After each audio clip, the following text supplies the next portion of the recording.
earlier second starport, right? Which seems like a really, really good idea until you realize that on 2 bases, that means that your gas is fairly limited. So you've got to dedicate specifically to one counter-tech path. You either dedicate to your medevacs and your Vikings, or you start to dedicate to Ghost Tech. You can't really do both on 2 bases with 4 gas. So unless you are able to catch your opponent at a time when he only has Colossus or Templar, if you catch him in transition, you're fine. If he completes his transition before you are able to respond, you are dead. Yeah, then there's it's almost impossible to hold off a scenario like that. And I do want to re-emphasize that QXE was trying to be as careful as possible. He was not being very greedy with his scans, which I really love. A lot of Terrans, a lot of Korean Terrans come to mind, get really greedy with their scans. But even so, State was able to buy just enough time, and I really think that if QXE didn't second guess himself sometimes, or even vice versa, State also had a really strong advantage and didn't even press that advantage. I really think that this game was a lot of mind games going on between the two guys, and you can really see the decision making really allowed State to capitalize on that mistake from QXE. Yeah, I definitely think so as well. You know, he had a great engagement arc. It was exactly what he needed to do. The Vikings were at the front, which meant that the Storms ended up taking them out very quickly. The Blinkstalkers finished them off. Once that happened, and the Charging Zealots came in from the left flank, that was it. I mean, QXE was toast, especially with the use of the Time Warp, which was really nice, I might add. It slowed the retreat of the Terran, which meant that the Storms did way more damage. The AoE from the Colossus hit way more clumped up units. It was a great engagement from State. QXE completely, I wouldn't say underestimating his opponent, but definitely making going in a little bit too late. Yeah, if he'd gone in 20-30 seconds earlier, that could have been an entirely different ball game.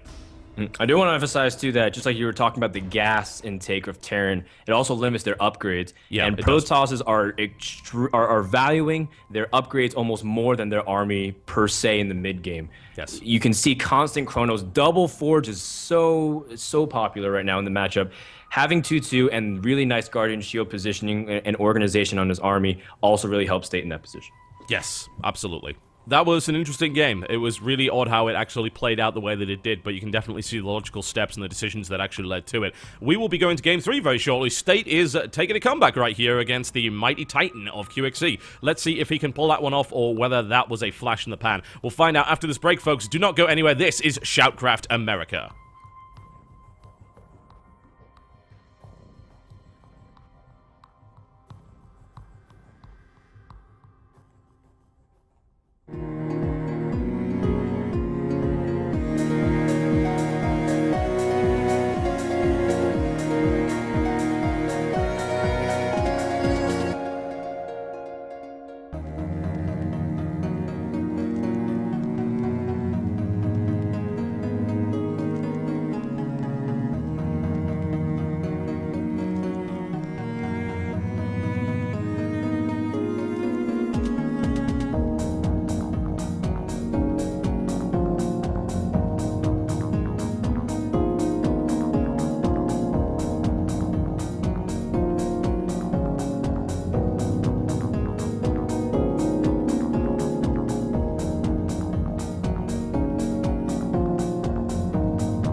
Ladies and gentlemen, welcome back to SHOUTcraft America. Things just took an interesting turn, and QXC, as he always likes to say, the phrase that he coined, I think he just got protossed.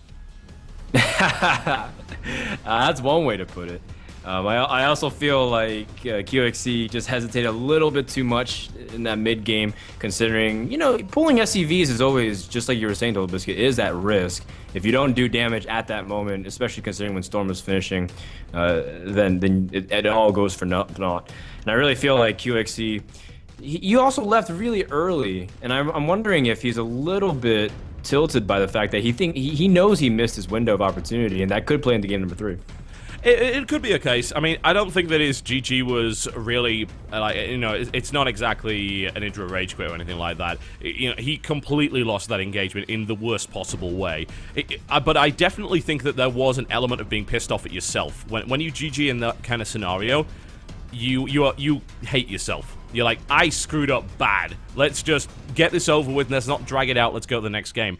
So I think that you're probably right. There may very well be an element to that, but we've also got to bear in mind QXC is a seasoned tournament competitor, so he should be pretty much prepared for this. Although you never know. Maybe he thinks that this group was his by divine right, and it turns out it's not happening. Yeah, I mean, they're even saying in the chat, QXC's like, apparently someone told me I barely missed my window. So yeah. These guys are good sportsmen about it. QXC seems to really be reflective upon it. I want to see what's going to happen here on Belsier Vestige. It's a map that statistically actually doesn't really favor Protoss, but I feel like Protoss should be able to defend in all cases. We'll have to see, though, because that game number 2 was the state I was expecting pretty solid. Just attack into me and I'll be prepared. Not this Oracle shenanigans he tried game number 1, but, throwing that into a best of 3 isn't necessarily the bad thing either. No, it's not. Because, especially when you say, it looks like they're actually just going to continue talking about it. As you said, they were talking about how the game went in the first place. And, it was definitely a strange thing indeed. And people were saying, yeah, you did just barely miss your window there, and that was unfortunate. But here we are. Let's see what happens. This guy down in the southeast position just took a game back, and it's now match point in this best of 3 series. He goes by the name of State. God, I've got to say, Clutch was almost doing his best Sean Connery impression there, I've got to say. Clutch is a big admirer of Sean Connery. As well he should be, yes. So, will State be able to contend with the might of L'Oreal's best American StarCraft representative? He is Complexity QXC. L'Oreal, huh? You're very familiar with American brands, aren't you, Totalbiscuit? Isn't L'Oreal French? Or is it? It's probably French. It's in America, that's why it's American. It's represented in America in some way, ergo we have claimed it. Typical American attitude, man. It's like, yeah, L'Oreal, totally an American brand, absolutely. Next, you're gonna try and take Chanel. Yeah, I'm claiming things in the name of America. It's as long as it's got an American flag on it, I'll be okay. That's the American tradition. No one's managed to argue with them successfully about it so far, so you don't need to worry there. Will State take this second gas as early as he usually does? Yes, he will. So we see the same opening from him and the same opening from QXC. Command center first on the low ground. 3 games in the bloody row here. Yeah, and it just sets up really nice my games, just like we've been saying all throughout the series. Do you want to remind people who are just coming in that the series is tied 1-1? Even if they lose here, they get another opportunity. They fall to the loser's match. It's a double elimination dual tournament setup. Yes, it is. Yes, it is. Which is good in many ways. It allows you to get a second chance. But if you go down the lower bracket, you're going to have to fight pretty hard. That means you play an extra match, which is in itself pretty difficult. So you have 2 chances to be eliminated there. So nobody wants to lose their first match. That's a really nasty place to be in. It's this little mini double elimination tournament that's going on in this particular format. Of course, pioneered. It probably wasn't pioneered by GSL, but they're the one who popularized the format, I feel. Yeah, at least in StarCraft too. Yeah. In Brood War, I believe the MSL did it a long time ago. If not the MSL, it was the OSL.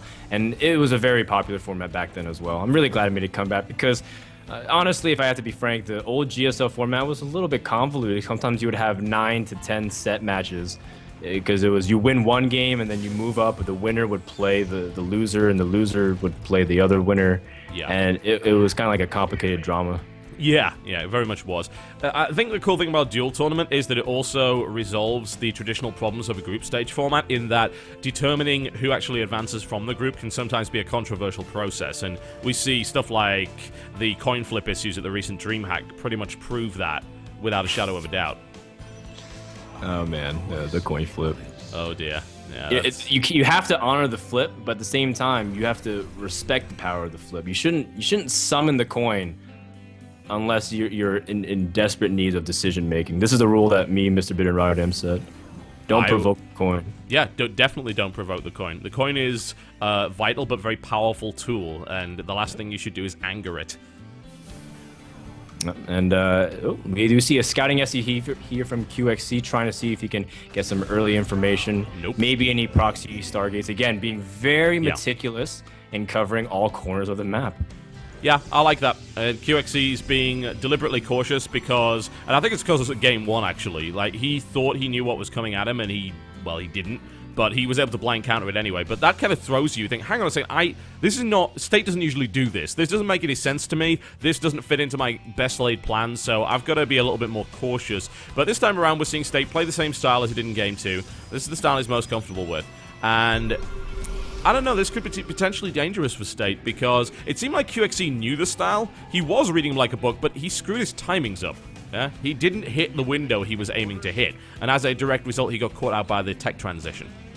Yeah, and I think it's a mixture that QXC is trying to be really safe, but also keep his aggressive options open. And that kind of trapeze artist thin rope that you walk upon is really tough for a Terran player, just because QXC is trying to be really safe. He's incorporating the 545 engineering base, so that way if any Stargate comes in, he'll be prepared if he needed to. He's or even DTs. He's also trying to keep his ability, go for a fast stim, but he's also delaying his medevacs as a result. And being so mineral heavy and not having your medevacs, you can't be that aggressive. And he's trying to do early pokes of force to photon overcharge. But State has been prepared thus far in almost all of it. Sorry, I'm just choking here. So, the QXC did make a slight alteration to his build that's now, of course, been scouted by the Hallucinated Phoenix. The fact is that the factory in Game 2 was super late. Yeah, and it was late because QXC actually went with a timing push that involved getting both stim and combat shields and +1. Yeah? QXC can't do it this time around because he invested in the earlier factory, which means he can't get the earlier tech lab and that earlier 100 cost upgrade. So his marine shield is, as a result, delayed. It is not going to be here anywhere close to where it was previously. But it does mean QXC has an earlier starport, which means it's more likely that we might see some drop harass that's less reliant on the Marines actually having the HP to be able to survive. He may dart in, do damage, and dart out and see what he can do there. Man, did you take analytical casting lessons from Greetorp and Apollo or something, man? That was actually completely spot on, Totalbiscuit. I'm kind of blown away. You're exactly right. In this scenario, effective HP is really important for Terran to be able to have any poking power, because just like in last game, Marauders were also involved in that poke, and Marauders are supposed to take the early damage hits if you want to be aggressive. You see players like Flash really love Marauders just because he doesn't even need Vikings. The Marauders can tank so much damage from the early Colossus. He goes 4 medevac almost every time, and he's able to drop while being able to tank a lot of pressure. And in this scenario, I really feel like QXC can't be as aggressive, just like you said. In game number 2, he couldn't be as aggressive because of that. But now that he has earlier medevacs, I want to see more of the QXC in game number 1. Utilize the ability to force Protoss into awkward positions and pick off units in straggling numbers. Yeah, I mean, the last thing I feel you want to do at this stage of the game is engage against a Protoss that has Photon Overcharge available and fully charged sentries. It seems like you would end up in a situation that could be potentially disadvantageous through no fault of your own. You can't really control force fields, yeah? It's up to the Protoss to mess them up or to be baited into a really awkward position. It doesn't matter how good you are, you can't dodge a force field. So, in that position, why on earth would you want to give the defenders advantage to the Protoss? Well, it's going to be a little bit trickier still for State to finish it off. He does have 3 sentries with practically full energy on some of them. Why so he can choke, though? Force field. So it's going to be difficult to deal with.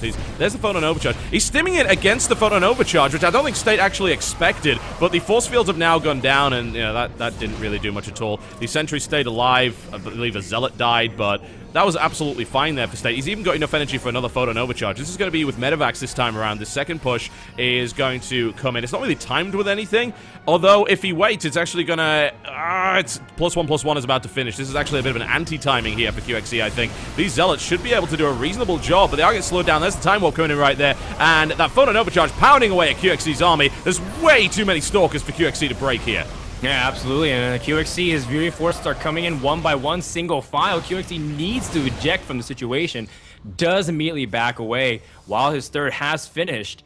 If State just counter pushes, I feel, with his Colossus, he could actually just straight up end the game because QXE was really late on his Vikings. He just started his production, but State, we know him to be the defensive player, and then counterattack when he knows he has a decisive advantage, he is going to drop his third Nexus.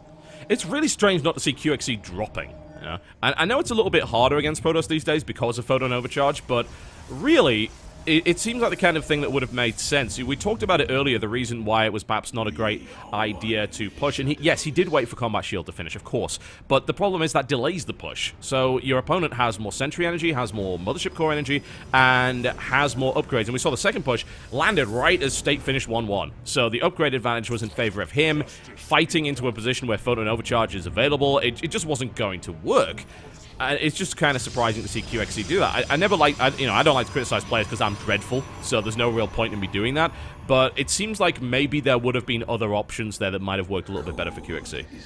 You know, speak of the devil, QXE is going to try to drop, but just like you were saying, it's a little bit tougher. Because State has observers everywhere. He has full map coverage. If State doesn't become a pro gamer, he could work for the Chinese government because he has surveillance all over the place. Oh, man, you can tell it's an American tournament.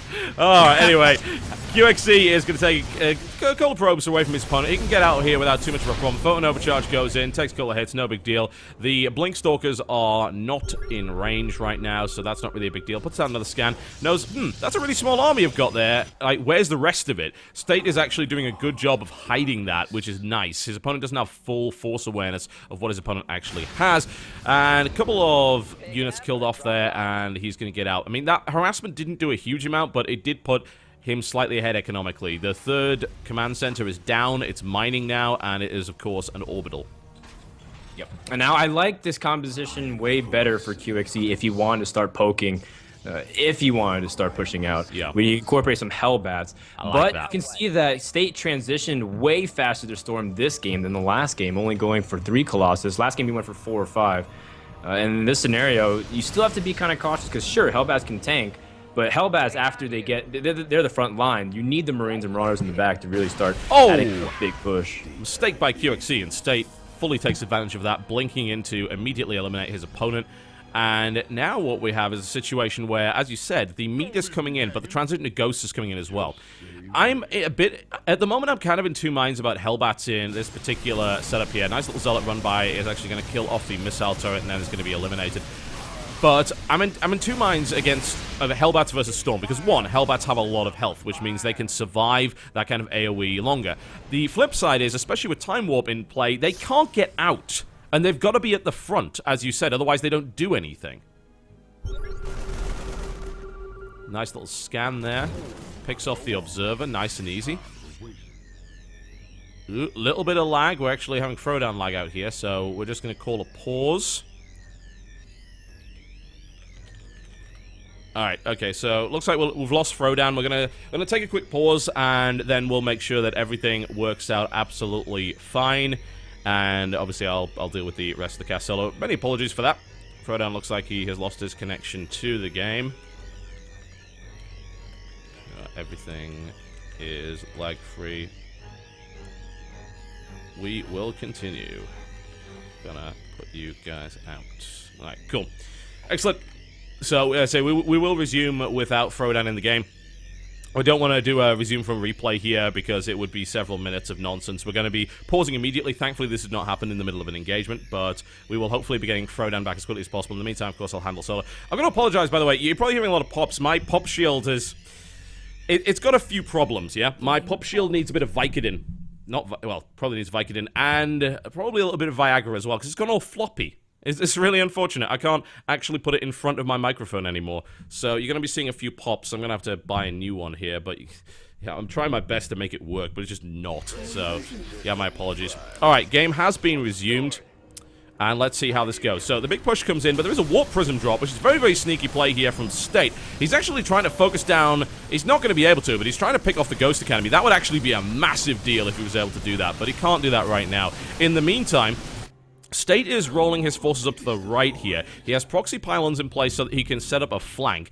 That was over half of the Ghost Academy down. If he's able to do that again, he didn't lose his Warp Prism. He could actually do that again, and if he did, especially considering he's got a Dark Templar Shrine, this could be really, really ugly here for QXC, who would lose his ability to produce ghosts, so he could basically go all in on Templar. There are no ghosts on the field right now. There's 3 being built. If he were able to cancel that and take out the Mobius Reactor upgrade, that would be huge, but State is more concerned, I think, now about defending. Currently, we have a situation where QXC does have the slight supply lead, not by much, and here he goes again. Now, this is not going to kill it before the Mobius Reactor comes up. But, oh, nice position of the missile turret, actually. He still should be able to deploy this, but that's a little bit of warning there that's being given to QXC, who is currently bringing his army back. Warp comes in. Zealot's being warped in here as well. Trying to pick off the Warp Prism. He's doing a pretty decent job of it.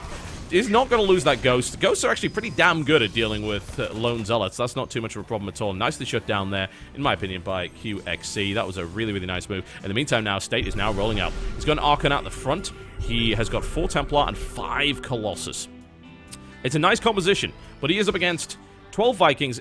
He's bringing in 5 Ghosts as well. That should be enough to deal with this. But it's going to be difficult. EMP is not exactly the most accurate thing in the world, and it's not got a very large radius anymore. So, more often than not, you'll actually see Terran players look for Snipe rather than EMP itself, and that could be a problem if you don't have Cloak. Admittedly, Cloak is kind of a waste of time here, because State, of course, has about 5 million observers, so it really doesn't make that much of a difference, but he does have Mobius Reactor, EMP is ready, and we're actually looking for a 4th command center here by QXC as well. Both these guys posturing. They're both maxed out.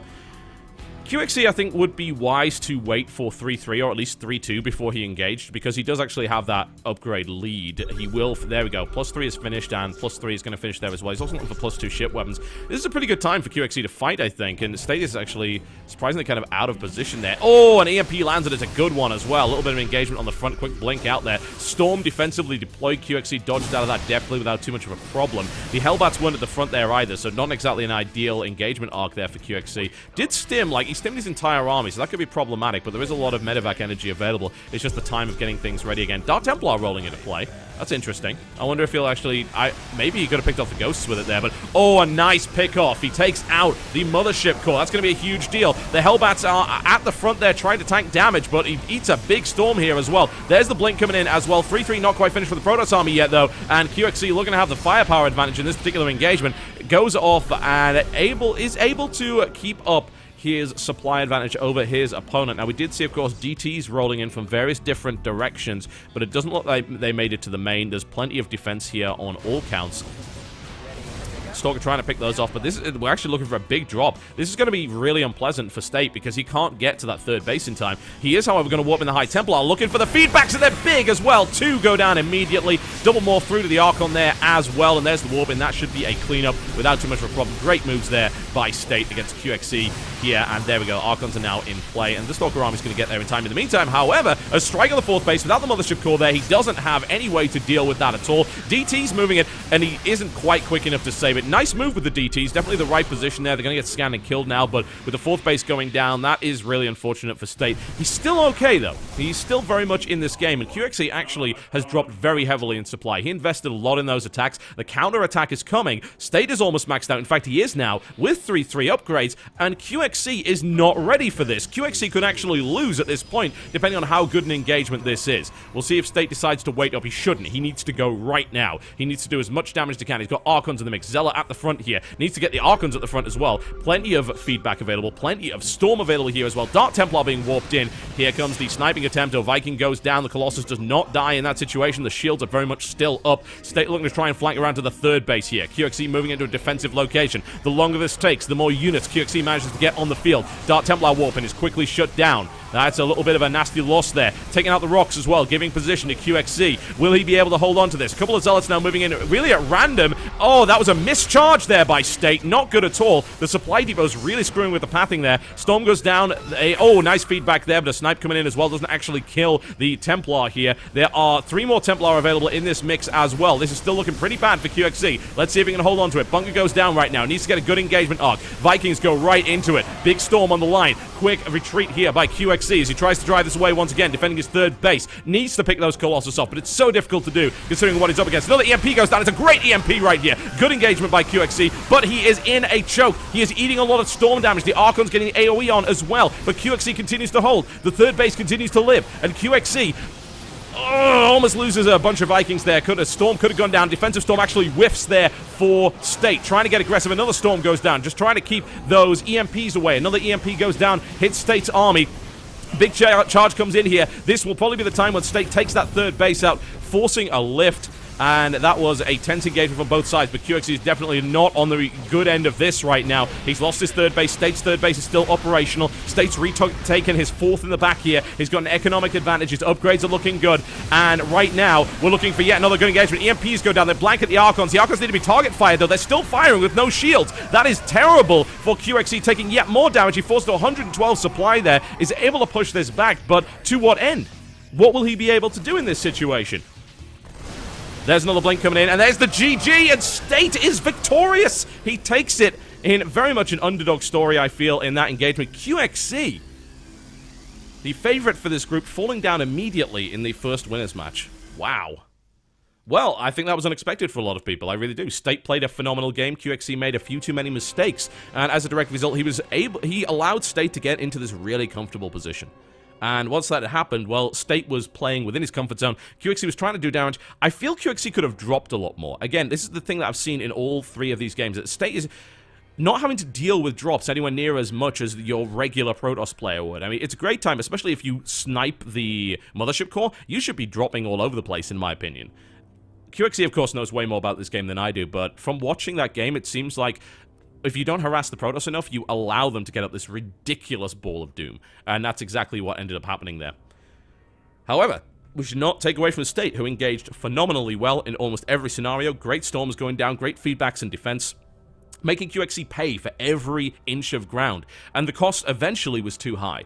State was able to max his army out with great upgrades and get excellent engagement arcs with a good mix of Templar and Colossus, and that, as they say, is that. QXC falls down and will be facing the loser of the forthcoming match, Xenocider versus RSVP. State, on the other hand, looking pretty damn good. Let's see if he can maintain that. Ladies and gentlemen, I'm going to try and get my co-caster back. That will be nice. And then we'll be going into the next game, which will be RSVP versus Xenocider in a few minutes. We're going to get everything set up. Thank you very much for watching. You're currently watching SHOUTcraft America, and we will be back after this break.